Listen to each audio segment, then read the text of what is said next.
wipe all that down. And I just tend to wipe it with the linseed oil, with a rag, get it all pretty even. Just get where it's soaking in, and that works fine. What about the other side? This side? What about, Stays like that? it stays like that until, and this is all gonna be painted and all perfect, or stained and all perfect, and everything's gonna look fine. You can actually clean this side anytime, because you're not gonna damage anything, so. Which part is on the outside? This part, the yeah, outside. yeah. Okay. So, cut some glass.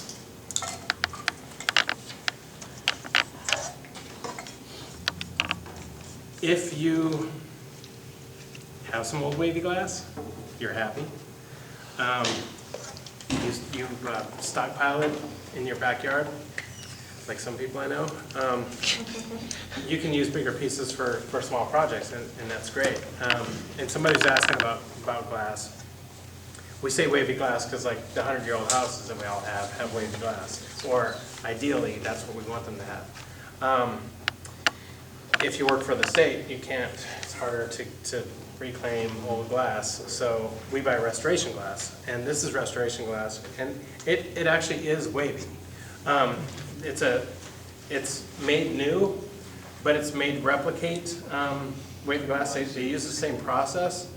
It's a little bit more consistent than old glass, but I'd rather see it on historic properties than not, because it's more bright, and you're kind of splitting hairs between the difference. So, but restoration glass is incredibly expensive, incredibly You expensive. can get it at Rainbow. They did the T on 21st Street house. Ah, Did all the windows, nice. yeah. You know what, it's incredibly expensive, but it's not that expensive. I have 42-inch wide windows, and it was, I think, $150 a window, Yeah, yeah. with top and bottom, so it's $300 for, Yeah, it'd probably be like $75 for regular glass.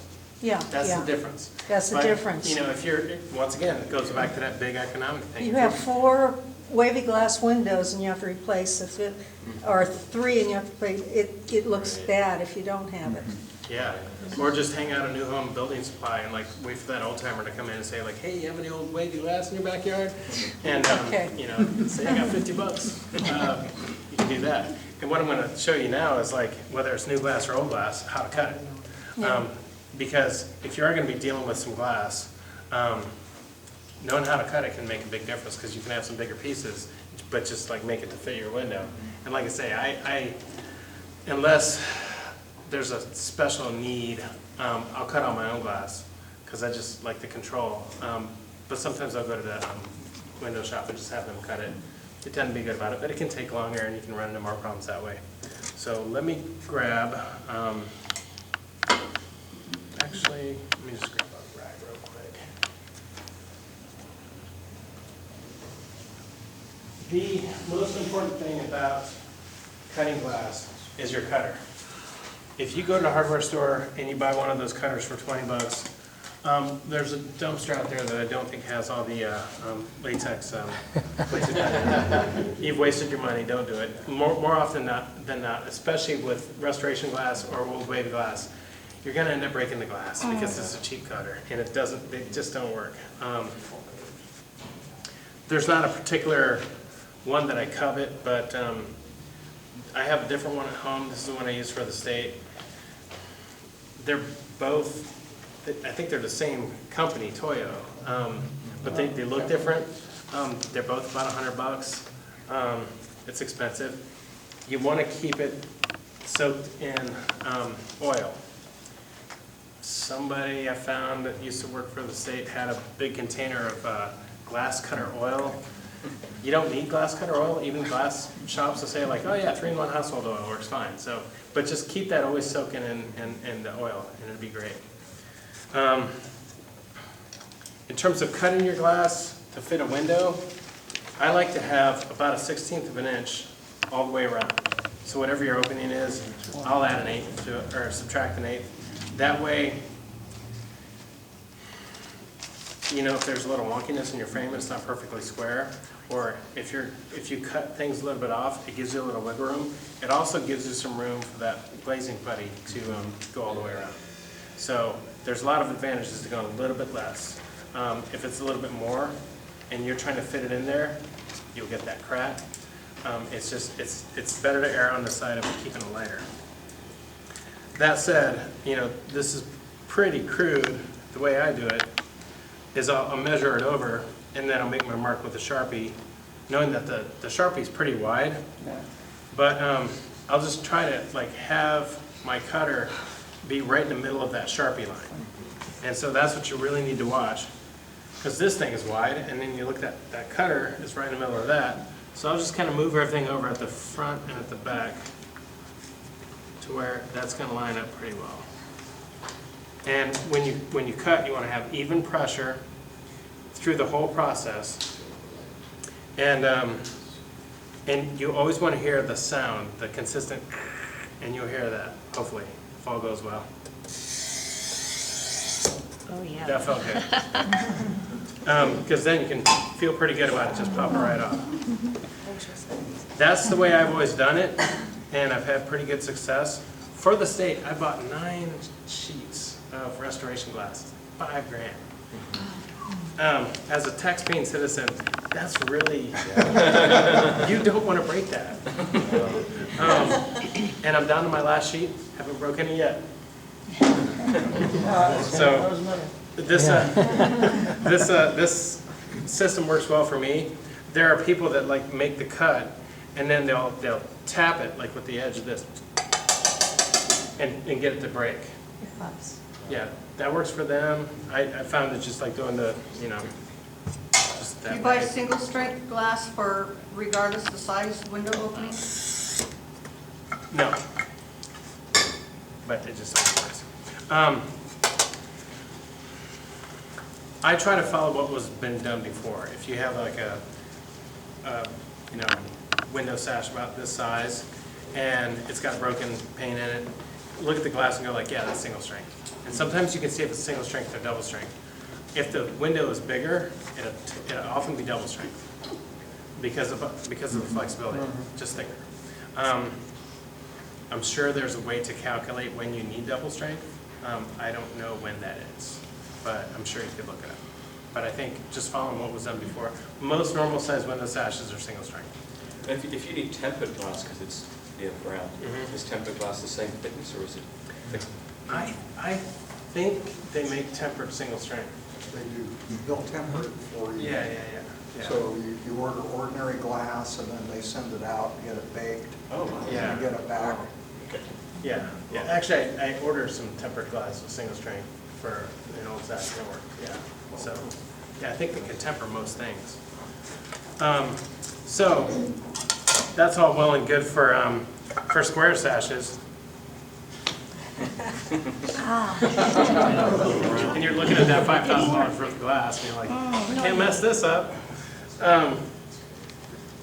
The way this tends to happen is I'll put the piece of glass up there and I'll do a Sharpie line where I want it to be, and that's the easy part. And let's just say that, like, you know, this is kind of basically the shape of that curve, right? You can freehand this stuff. Deep breaths, you know, feel really good, ergonomics, all that kind of stuff. You don't want to try to cut the entire piece, maintaining that same consistent, that's not going to happen. It's also like, how do you break it off? You know, that's really tricky. I found that the best thing to do is follow your line and then come out a little bit. Follow your line, come out, and get pieces that you can grab off. And then it just, otherwise it's the same basic theory, is just kind of keep that consistent sound. And have your reading glasses, because you can't see that line. I'm going to assume that I'm following that line because I can't see it. It's no fun getting older, just so you know. And, yeah. So you can just, if you have your reading glasses on and you're careful, you can just like follow that line and then just bring it out to the edge of the glass and then do a manageable piece, just chop off a manageable piece. What if you go older around in 19 like that? What's that? If you go older around in 19 like that, it's pretty good. Pattern out of papers. You could, but the problems that I would have with that is keeping even pressure on that brake. That's why the smaller pieces are easier, because I'll do a piece like that pretty comfortably, where you can take two hands and, you know, you have an edge where you can kind of do something like that. But if you're trying to do something like that with a curve and trying to maintain even pressure, So how many different brakes would you need to make an ellipse like that? 4 to 6, Okay. not that bad. And would you literally just get one of your bigger piece of glass, like you were saying, and use that as an stencil hypothetically, and then just? Yeah, I would just have, cut it I have different for- shapes of different sizes of glass, and I had a square pieces like, you know, yay wide. Oh, I see, right. And then just trying to use that same, Yeah. same piece of glass, and you're throwing away pieces like that. Right, yeah. You don't have to push the pen up. Can you nibble with the cutter? Pen punch. For, as far as like if you do have, and I think on the couple that I did, It's tapered, um, so the pen is bigger on this end. when you do come in and you start again, you end up with a little point. If you take pliers and very gently, just nibble at that edge, it'll work. You gotta be really careful because you can crack it. And if you get close, but it's not close enough, you took the sharp edge off, but you still got a little bump there, you can take some sandpaper on a wood block and in like 60, 80 grit, something like that, and just very carefully, just take that edge down a little bit more. You can't do a lot of miracles with sanding on glass, but like little nubs like that, it works. So that's the experience I've had. Is that original wavy glass or the restoration also called float glass because of the process by which it's made?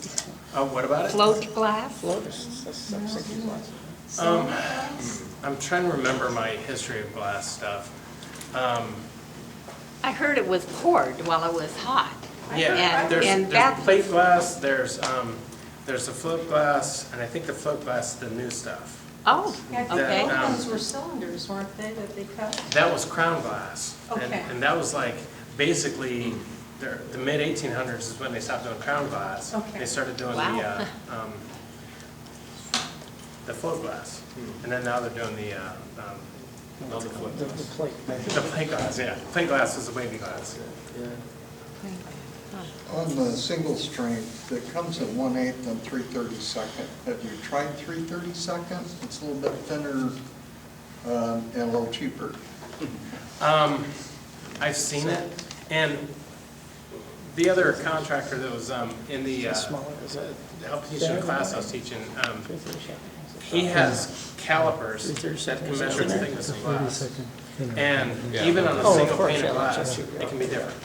Yeah. So that's why it's like, yeah, single strength is mostly what I mean, you know, but there is some thinner stuff. And I think even with the old stuff, it was kind of a little bit random, which is partially what gave you that waviness.